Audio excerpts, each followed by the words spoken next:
हरियाणा विद्यालय शिक्षा बोर्ड के 9वीं कक्षा के छात्रों का कल इंग्लिश विषय का एग्ज़ाम है और इंग्लिश विषय की तैयारी करवाने के लिए आज मैं आपको इस वीडियो के अंदर हरियाणा विद्यालय शिक्षा बोर्ड द्वारा पिछले साल जो एग्ज़ाम लिया गया था उसका क्वेश्चन पेपर दिखाऊंगा, जिससे आपको ये पता चलेगा कि पिछले साल कौन कौन से क्वेश्चन आए थे, कौन से अनसीन पैसेज आए थे, ग्रामर में क्या आया था, एप्लीकेशन लेटर क्या आई थी, नोटिस कौन सा आया था, रिपोर्ट और एडवर्टाइजमेंट और पाठों से जो क्वेश्चन है वो कौन कौन से आए थे, और सीन पैसेज और पोएम से स्टेंजा, यानी कि आपको ये पता चलेगा कि पिछले साल कौन से क्वेश्चन आए थे। और इसके अलावा एक और क्वेश्चन पेपर दिखाऊंगा और इन दोनों क्वेश्चन पेपर के अंदर जो ग्रामर के जितने भी क्वेश्चन आए थे उन सब के आंसर भी मैं आपको इस वीडियो के अंदर दिखाऊंगा। वीडियो अच्छी लगे तो लाइक करें, चैनल को सब्सक्राइब करके ऑल के बटन के ऊपर क्लिक कर ले ताकि जब नेक्स्ट वीडियो अपलोड हो तो उसका नोटिफिकेशन आपको मिल जाए। अब सबसे पहले 2024 का क्वेश्चन पेपर देखते हैं। जैसा कि आप देख सकते हैं 9वीं कक्षा का क्वेश्चन पेपर है 2024, यानी कि पिछले साल का ये क्वेश्चन पेपर है, इंग्लिश विषय का है। तो सबसे पहले जो है सेक्शन ए के अंदर अनसीन पैसेज आएगा, 10-10 नंबर के 2 अनसीन पैसेज आएंगे। तो पहला अनसीन पैसेज है ये, इसको पढ़ना है, समझना है और इसके नीचे जो क्वेश्चन दिए गए हैं उन क्वेश्चनों के आंसर देने हैं। तो यहाँ पर क्वेश्चनों के आंसर लिखे हुए हैं, 10वें क्वेश्चन का आंसर है ये।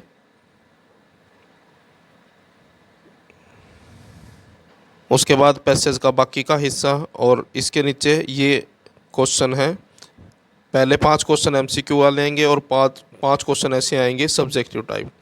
तो पहले क्वेश्चन का आंसर है ऑप्शन डी, उसके बाद दूसरे क्वेश्चन का आंसर है ऑप्शन बी, तीसरे क्वेश्चन का आंसर है ऑप्शन सी, उसके बाद चौथे का आंसर है ऑप्शन ए, उसके बाद ये 5वां क्वेश्चन है, 5वें क्वेश्चन का आंसर है ऑप्शन डी। उसके बाद ये है सब्जेक्टिव क्वेश्चन इसके। उसके बाद ये दूसरा अनसीन पैसेज है।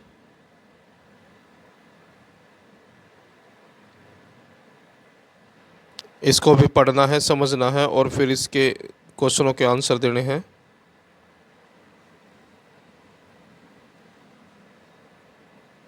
तो पहला क्वेश्चन है, उसके बाद पहले क्वेश्चन का जो आंसर है वो है ऑप्शन डी। उसके बाद ये है दूसरा क्वेश्चन, इसका आंसर है ऑप्शन बी। तीसरा क्वेश्चन, इसका भी आंसर ऑप्शन बी है। क्वेश्चन इसलिए नहीं समझा रहा हूँ क्योंकि टाइम नहीं है क्वेश्चन समझाने का। उसके बाद क्वेश्चन 4 है ऑप्शन डी, कल आपका एग्ज़ाम है। क्वेश्चन 5 ऑप्शन सी जो है इसका आंसर है।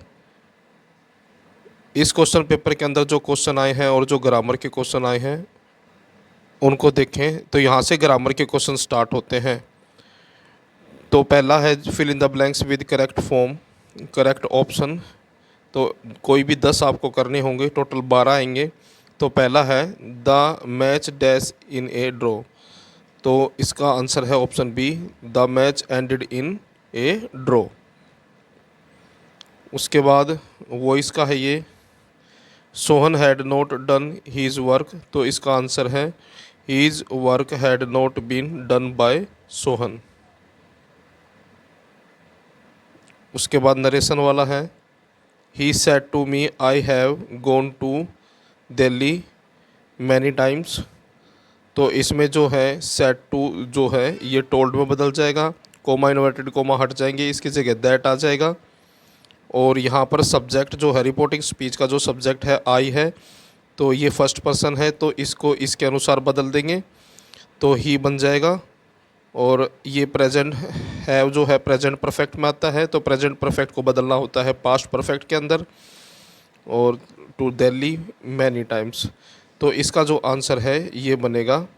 तो ही सेड टू बदल गया टोल्ड में, मी यूँ का यूँ है, कोमा इन्वर्टेड कोमा हट जाएगा, उसकी जगह दैट आ गया। तो आई जो था ही में बदल गया और प्रेजेंट परफेक्ट था तो पास्ट परफेक्ट में हैड आ गया। और हैज़, हैव और हैड के साथ हमेशा वर्ब की थर्ड फॉर्म आती है, तो ये थर्ड फॉर्म है गोन टू दिल्ली मैनी टाइम्स। तो इस तरह से ये आंसर बनेगा। उसके बाद अगला सेंटेंस मॉडल का है, a servant must obey his master. यानी कि जो सर्वेंट होता है, नौकर होता है, उसको अपनी आज्ञा मास्टर की यानी कि मालिक की आज्ञा का पालन करना ही होता है। यानी कि जहाँ पर भी पढ़ने के बाद आपको ये लगे कि यहाँ पर ये काम करना ज़रूरी है, आवश्यक है, तो वहाँ पर आएगा मॉडल के अंदर मस्ट। उसके बाद है आर्टिकल वाला है ये, तो इसमें आएगा the rich should help the poor. तो पहले का आंसर है द। उसके बाद है preposition, I prefer tea to coffee, तो इसका आंसर है ऑप्शन डी। उसके बाद कंजक्शन है, तो Rakesh is ill so he has not come, तो इसका आंसर है ऑप्शन सी। उसके बाद how many students are there in your school, तो ऑप्शन ए जो है आंसर है। उसके बाद है सब्जेक्ट वर्ब एग्रीमेंट, तो there were 10 teacher in my school, यानी कि हमारे स्कूल में 10 अध्यापक थे। उसके बाद है नेताजी, तो ये जो है पंक्चुएशन वाला है। जब भी कोई भी सेंटेंस की शुरुआत होती है तो हमेशा कैपिटल लेटर से होती है, और नेताजी तो नाम है तो नेताजी का जो एन कैपिटल होगा। जब भी किसी का शॉर्ट फॉर्म में नाम होता है तो वो हमेशा कैपिटल में होता है, तो एस भी कैपिटल होगा। उसके बाद फुल स्टॉप भी लगना चाहिए, और सी भी। उसके बाद बोस का जो है बी बड़ा होगा, तो was a source of inspiration for Azad Hind Fauj, तो आज़ाद का ए कैपिटल और हिंद का एच कैपिटल और फौज का एफ कैपिटल, और लास्ट में फुल स्टॉप। उसके बाद ये चौथा क्वेश्चन आया था। चौथे क्वेश्चन के अंदर एप्लीकेशन आई है, write an application to the principal of your school for maintaining cleanness in the school campus and proper hygiene in the drinking water tank and washrooms, तो ये एप्लीकेशन आई थी और लेटर आया था, write a letter to your friend thanking him for a wonderful tour to the hill station of Mussoorie in the summer vacation when you stayed in his home for 5 days। उसके बाद attempt any one of the following, तो इसमें आया था as a secretary of NSS unit write a notice, तो ये notice आया था for organising a NSS camp in your school. उसके बाद रिपोर्ट आई थी, write a report on the quiz held in your school on the topic of road safety. उसके बाद क्वेश्चन नंबर 6 में जो है सीन पैसेज आया था मार्गी वाले पार्ट से, तो ये सीन पैसेज है और इसके नीचे क्वेश्चन है, तो ये क्वेश्चन है, इसके आंसर नीचे लिख दिए हैं।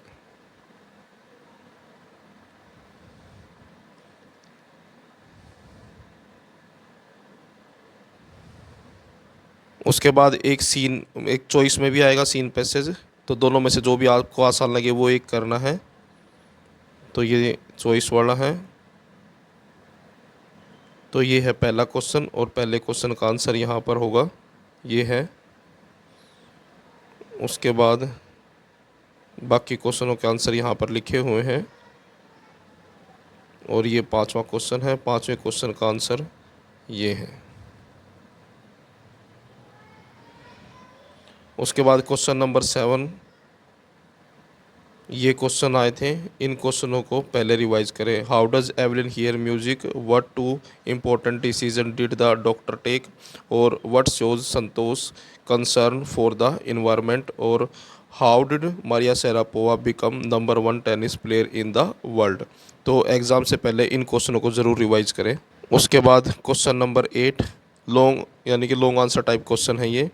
How is Albert Einstein known as a scientific genius and a world citizen, और इसके चॉइस में भी एक क्वेश्चन है, what does Abdul Kalam says about his 3 childhood friends. उसके बाद पोइट्री है, यानी कि पोएम से स्टैंड जाएगा, और इसके नीचे क्वेश्चन आएंगे, तो ये है क्वेश्चन और इनके आंसर मैंने यहाँ पर लिख दिए हैं।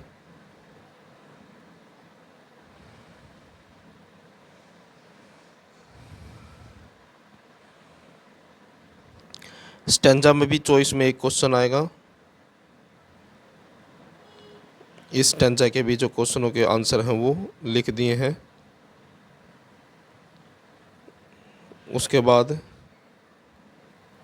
नेक्स्ट क्वेश्चन के अंदर क्वेश्चन आए हैं 2-2 नंबर वाले, तो ये 4 क्वेश्चन आए हैं। What things did the wind god effect in the poem. उसके बाद है what kind of a place is Innisfree, और what did Saint Peter ask the old lady for, और what did the duck says to the kangaroo. उसके बाद question number 11 के अंदर ये क्वेश्चन आए थे, इन क्वेश्चनों को ज़रूर रिवाइज करके जाइए एग्ज़ाम से पहले। तो ये था आपका 2024 का क्वेश्चन पेपर। इसके बाद मैं आपको दूसरा क्वेश्चन पेपर दिखाता हूँ। तो ये है दूसरे क्वेश्चन पेपर का अनसीन पैसेज। यहाँ से अनसीन पैसेज स्टार्ट है, इसको पढ़ना है, समझना है और फिर इसके जो क्वेश्चन है उनके आंसर देने हैं। आंसरों के ऊपर निशान लगे हुए हैं। उसके बाद है दूसरा अनसीन पैसेज।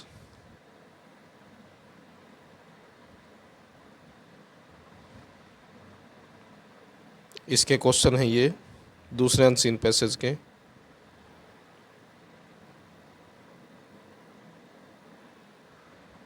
तीसरा अनसीन पैसेज। पहले 3 अनसीन पैसेज आते थे, उनमें से दो, कोई भी दो जो आसान लगे वो करने होते थे, लेकिन अब 2 ही आते हैं और दोनों करने पड़ते हैं। तो ये क्वेश्चन है और आंसर है उसके।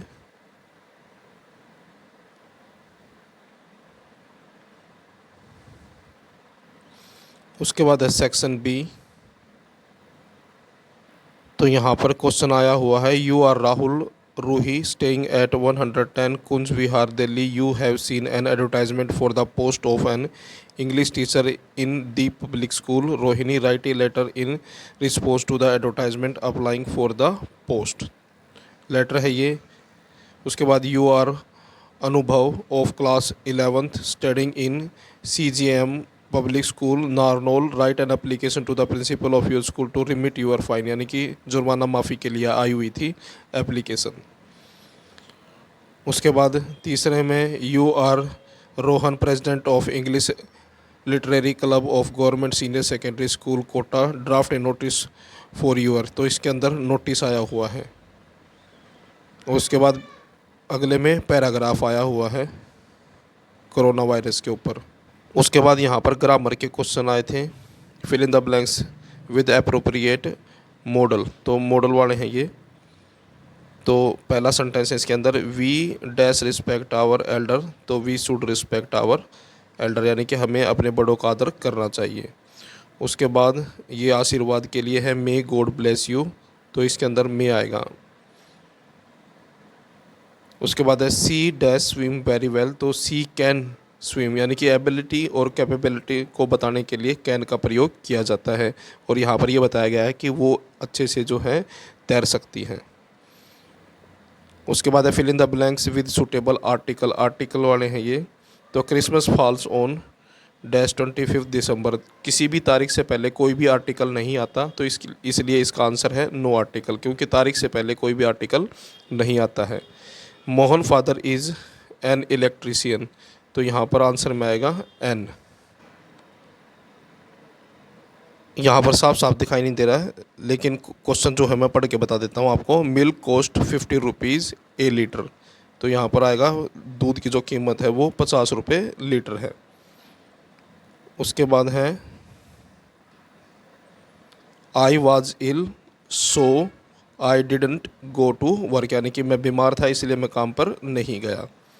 उसके बाद अगला सेंटेंस है, Mohan is an obedient son and a loving brother, यानी कि मोहन जो है एक आज्ञाकारी बेटा है और एक प्यारा भाई है। तो यहाँ पर जोड़ने के लिए एंड का यूज़ किया गया है। He is rich but miser. तो यहाँ पर आंसर में आएगा but. He is rich but miser. उसके बाद है change the following into indirect, यानी कि नरेशन है। I said to the children do not make a noise. यहाँ पर डू नॉट है, यानी कि मना करने वाला है। तो मना करने के लिए वर्ड यूज़ होता है forbade. I forbade the children, यानी कि मेरे बच्चों को मना किया टू मेक ए नॉइज़, यानी कि शोर करने से। तो ये आंसर बनेगा इसका। उसके बाद अगले सेंटेंस के अंदर है, the teacher said honesty is the best policy. तो ये जो है ऐसा सेंटेंस है जो कभी चेंज नहीं होता, क्योंकि ये मोरल है, स्टोरी का मोरल है ये।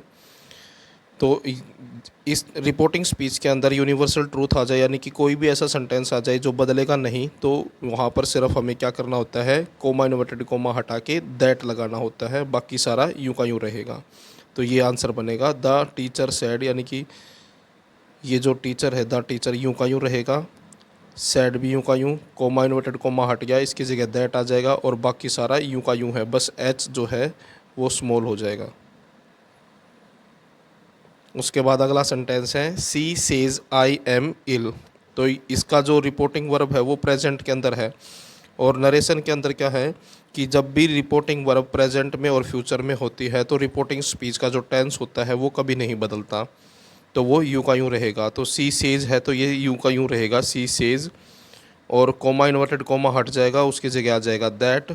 और आई है, आई फर्स्ट पर्सन है, इसको सी के अनुसार बदलेंगे तो ये सी बन जाएगा। और आई के साथ प्रेजेंट कंटिन्यूस में आता है एम, लेकिन सी के साथ आएगा इज़, तो सी इज़ इल। उसके बाद choose the sentence with correct punctuation mark. तो पंक्चुएशन मार्क, जब भी सेंटेंस शुरू होता है हमेशा पहला अक्षर बड़ा होता है, तो चंडीगढ़ का सी कैपिटल होगा, is the capital of Haryana, Haryana का एच कैपिटल होगा, और लास्ट में फुल स्टॉप लगेगा। तो ऑप्शन डी जो है आंसर है। They said to me are the apple sweet. तो जैसे ही आपको ये सेड दिखाई दे तो तुरंत आपके दिमाग में ये आ जाना चाहिए कि ये नरेशन वाली जो फॉर्मेशन, यानी कि जो नरेशन के क्वेश्चन होते हैं बिल्कुल उसी तरह से बनेगा जैसा कि अभी नरेशन के क्वेश्चन आपने देखे थे। तो दे का टी बड़ा हो जाएगा, दे सेड टू मी, ये रिपोर्टिंग वर्ब है। जैसे ही रिपोर्टिंग वर्ब ख़त्म होगी कोमा लगेगा, इन्वर्टेड कोमा स्टार्ट हो जाएगा, तो यहाँ पर कोमा इन्वर्टेड कोमा है। फिर यहाँ से रिपोर्टिंग स्पीच है आर से, तो रिपोर्टिंग स्पीच के अंदर जो पहला अक्षर है वो कैपिटल होगा, तो आर का ए कैपिटल हो जाएगा। और आर आगे आया है, इसका मतलब सब्जेक्ट से पहले आर है, इसका मतलब ये क्वेश्चन है, तो यहाँ पर क्वेश्चन मार्क लग जाएगा लास्ट में, और फिर इन्वर्टेड कोमा क्लोज हो जाएगा। तो इस तरह से ये आंसर बनेगा। उसके बाद फिर से दिव्यांश का जो डी है वो कैपिटल होगा, had a banana an apple a papaya, यानी कि जब एक से ज़्यादा चीज़ें होती हैं तो उनको अलग करने के लिए कोमे का यूज़ किया जाता है। तो Divyansh had a banana, comma लगा के इसको अलग करके an apple a papaya and a mango, यहाँ पर एंड आया है इस वजह से कोमा नहीं लगेगा, लास्ट में फुल स्टॉप। उसके बाद है fill in the blanks with correct form of verb. तो my mother goes to temple daily, goes इसलिए आया क्योंकि यहाँ पर डेली लिखा हुआ है, जो काम डेली रूटीन में होता है वो सिंपल प्रेजेंट का सेंटेंस होता है। तो ये सिंपल प्रेजेंट की वजह से ही यहाँ पर जो सब्जेक्ट है सिंगुलर नंबर थर्ड पर्सन है, इसलिए वर्ब के साथ ई एस लग गई। तो my mother goes to temple daily. उसके बाद है he dash a film last week. यहाँ पर लास्ट वीक से ये पता लगता है कि ये सेंटेंस जो है पास्ट का है, यानी कि सिंपल पास्ट का है। तो इसका मतलब है सी की सेकंड फॉर्म आ जाएगी सा। ही सा ए फिल्म लास्ट वीक, यानी कि उसने पिछले सप्ताह एक फ़िल्म देखी, तो सा आ जाएगा यहाँ पर। उसके बाद है we dash TV when it started to rain. तो इसका आंसर बनेगा वी वर वॉचिंग टीवी, यानी कि जब हम टीवी देख रहे थे तब बारिश शुरू हुई। उसके बाद सेक्शन डी है, इसके अंदर फिर से सीन पैसेज आएगा। ये किताब से पैसेज है, मार्गी वाले पार्ट से। उसके बाद क्वेश्चन है और क्वेश्चनों के ऊपर आंसर पे निशान लगे हुए हैं।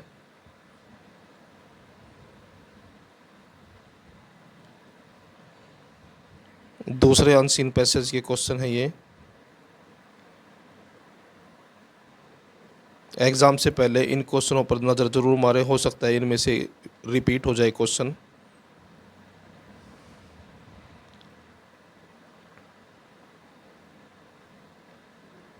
उसके बाद ये क्वेश्चन आए थे, ऐसे टाइप क्वेश्चन है ये।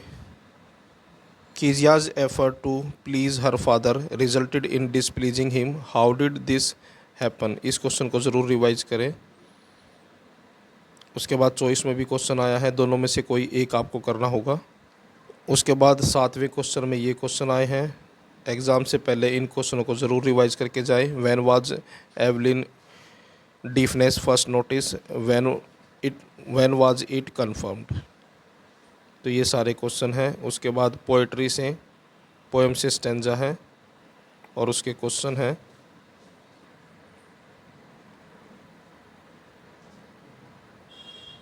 उसके बाद क्वेश्चन नंबर 9 है, इसके अंदर ये क्वेश्चन आए हैं। उसके बाद सप्लीमेंट्री रीडर मूवमेंट से क्वेश्चन है ये, ऐसे type question. What were the things that the child wanted in the fair? Why did he lose interest in those things later? उसके बाद है give a brief character sketch of Prashant on the basis of your reading of the chapter. उसके बाद ये question है। तो ये थे 9वीं कक्षा के 2 क्वेश्चन पेपर जो हरियाणा बोर्ड द्वारा लिए गए थे और उसके ग्रामरों का सॉल्यूशन। वीडियो अच्छी लगी तो लाइक करें, चैनल को सब्सक्राइब करके ऑल के बटन के ऊपर क्लिक कर ले तो